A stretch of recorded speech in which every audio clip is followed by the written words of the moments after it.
नमस्कार दोस्तों, आप सभी का स्वागत है आपके अपने YouTube चैनल लैब टेक पूजा में। दोस्तों मैं आज आपको बताऊंगी ब्लड क्या है, ब्लड हमारी बॉडी में कैसे क्या क्या काम करता है, और जो ब्लड है वो हमारे मतलब उसका कंपोजिशन यानी ब्लड किन किन चीजों से मिलकर बना होता है, ये सब मैं आपको बताऊंगी। तो दोस्तों ब्लड है वो एक तरल संयोजी पदार्थ होता है जो हमारी बॉडी के वेट का 7 से 8% पाया जाता है। जो ये ब्लड है वो हमारी बॉडी में फीमेल में 4 से 5 लीटर होता है और मेल में ये होता है 5 से 6 लीटर होता है। और इसमें हीमोग्लोबिन नाम का एक प्रोटीन पाया जाता है और ये ब्लड वेसल्स में परिसंचरण होता रहता है। और जो हमारी वैन जो शिराएं हैं उनमें ये बैंगनी कलर का होता है क्योंकि उनमें डीऑक्सीजनेटेड ब्लड बहता है। और जो हमारी आर्टरीज हैं यानी जो धमनियां हैं उसमें लाल रक्त होता है क्योंकि उसमें ऑक्सीजन युक्त ब्लड बहता है। अब मैं आपको बता दें कि ये ब्लड है वो हमारी बॉडी में क्या क्या काम करता है।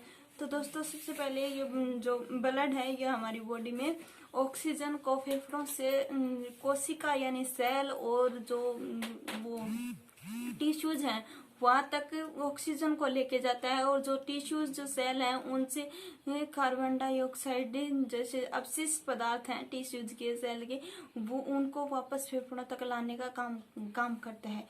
और जो ये ब्लड है वो हमारी बॉडी में एक जीवित टिश्यू से दूसरे जीवित टिश्यू के बीच टेम्परेचर को मेंटेन रखता है यानी हमारी बॉडी का टेम्परेचर बनाए रखने में हेल्पफुल है ब्लड हमारी यानी आहार नाल से जो पोषक पदार्थ हैं उनको कोशिकाओं तक लेके जाने का कार्य भी करती है। जो हार्मोन्स होते हैं उनको अंतःस्रावी ग्रंथि से लेके अन्य ग्रंथियों तक और कोशिकाओं तक पहुंचाने का काम भी करती है। और ये प्रासरण तो आपको भी मेंटेन रखता है। और ये जो ब्लड है वो हमारी बॉडी में उत्सर्जी पदार्थों को यानी अपशिष्ट पदार्थों को उत्सर्जी अंगों तक ले जाने में भी सहायकफुल होता है। रक्त हमारी ब्लड में स्थित श्वेत रक्त कणिकाएं होती है वो जीवाणुओं को नष्ट कर हमारी बॉडी को रोग प्रतिरोधक क्षमता बढ़ाए रखने में मदद करती है। और ब्लड अपनी आयतन और आकृति में परिवर्तन लाकर ब्लड प्रेशर को मेंटेन रखने का काम भी करता है यानी बीपी को मेंटेन रखने का काम भी करता है। ब्लड की कुछ विशेषताएं भी होती हैं। यह हमारी बॉडी का 7 से 8% हमारी बॉडी के अंदर बॉडी वेट का पाया जाता है। और इसका जो पीएच है वो 7.3 से 7.4 होता है यानी ये अम्लीय होता है।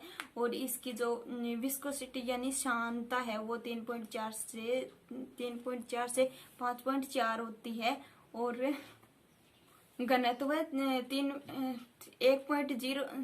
1.055 से 1.065 से होता है।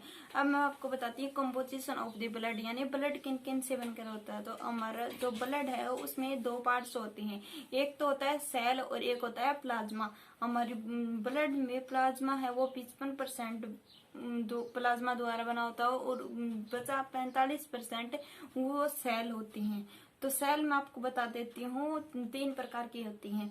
एक होती है आरबीसी, डब्ल्यूबीसी और प्लेटलेट्स। आरबीसी यानी रेड ब्लड सेल यानी इसको इरिथ्रोसाइट भी कहते हैं। डब्ल्यूबीसी व्हाइट ब्लड सेल इसको ल्यूकोसाइट कहते हैं और प्लेटलेट्स को थ्रोम्बोसाइट कहते हैं। और इन तीनों सेल्स का हमारी बॉडी में अलग अलग काम भी होता है।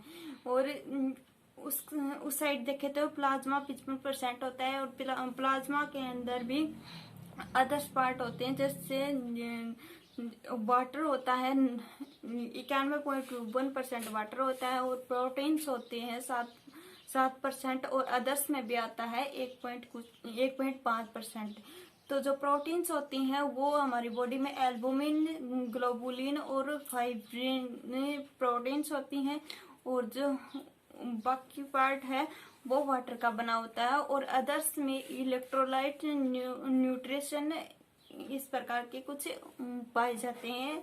और अब बताती हूँ आपको सेल्स के बारे में यानी जो हमारा ब्लड में 45% सेल होता है वो 3 प्रकार की सेल होती हैं। और तीनों प्रकार की सेल में मतलब वो किस प्रकार से सेल्स के अलग अलग काम होते हैं। तो आरबीसी का यानी इरिथ्रोसाइट का हमारी बॉडी में ऑक्सीजन को प्रोवाइड करना यानी न्यूट्रिशन को प्रत्येक सेल तक पहुंचाना होता है। और डब्ल्यूबीसी हमारे बॉडी में रोग प्रतिरोधक क्षमता को बढ़ाती है, मतलब रोगों से लड़ने की क्षमता बढ़ती है। और प्लेटिलेट्स हमारी बॉडी में यानी ब्लीडिंग के दौरान एक क्लॉटिंग का काम करती हैं, यानी प्लेटिलेट्स हैं वो हमारी बॉडी में ब्लड को क्लॉट करने में हेल्प करती हैं। जैसे कोई चोट लग जाती है, कोई किसी भी प्रकार का एक्सीडेंट हो जाता है तो उसके अंदर हमारे जो ब्लड है वो बाहर निकलता है, ब्लड वेस्ट होता है। तो उस कंडीशन में ये प्लेटलेट्स अपना काम शुरू कर देती हैं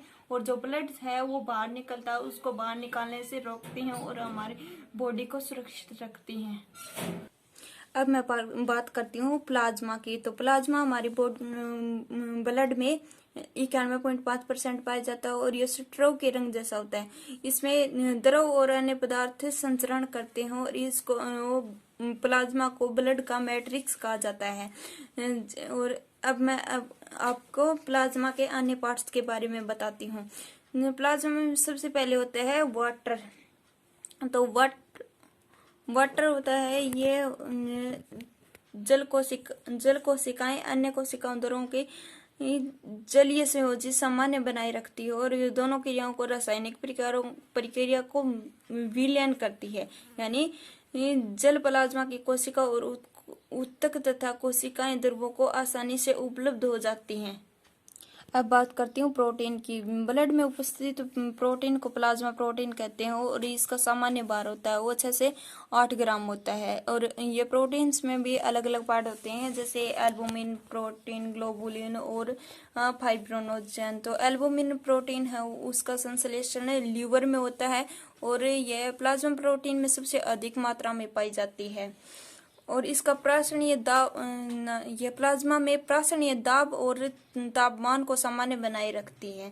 हार्मोन को नियंत्रण एक कण संचरण के रूप में करती है। अगला है ग्लोबुलिन प्रोटीन। इसका निर्माण प्लाज्मा कोशिका में यानी लीवर में ही होता है और इसका लगभग भाग 38% होता है। ये 3 प्रकार की पाई जाती हैं, अल्फा और बीटा और gamma. Alpha beta globulin lipid और वसा में घुलनशील विटामिन आयरन को शरीर में संचरण करती हैं और अल्फा बीटा ग्लोबुलिन का निर्माण लीवर में ही होता है। गामा ग्लोबुलिन का निर्माण लसिका तंतु द्वारा होता है। अब अगला बात करती हूँ फाइब्रिनोजन प्रोटीन का। इसका निर्माण भी लीवर में होता है और यह स्कंदन में सहायक होता है। फाइब्रिनोजन प्रोटीन है वो प्लाज्मा का 70% भाग बनाती है और जो फाइब्रिनोजन और अन्य सहायक स्कंदन तत्व को हटाने के बाद प्लाज्मा में बचा हुआ जो द्रव होता है उसको सीरम कहते हैं। अब बात करती हूँ आदर्श की। आदर्श में आता है प्लाज्मा इलेक्ट्रोलाइट्स। इलेक्ट्रोलाइट्स के कार्य हैं प्रासरणीय दब को बनाए रखता है और आवश्यक खनिज लवण होते हैं और क्रियाओं में सहायता प्रदान करता है। और अगला है न्यूट्रिशन और गैस से। प्लाज्मा में ऑक्सीजन, कार्बन डाइऑक्साइड और नाइट्रोजन पाई जाती है। लाल रक्त कोशिकाओं में हीमोग्लोबिन, ऑक्सीजन तथा कार्बन डाइऑक्साइड का संचरण होता है। तो दोस्तों इस प्रकार हमारी बॉडी में जो ब्लड है उसका निर्माण होता है। और आपको वीडियो पसंद आई हो तो लाइक, शेयर एंड सब्सक्राइब जरूर करना और दोस्तों कमेंट करके बताना वीडियो आपको कैसी लगी। धन्यवाद दोस्तों आप सभी का। अगली वीडियो देखने के लिए बेल आइकन को जरूर दबाना।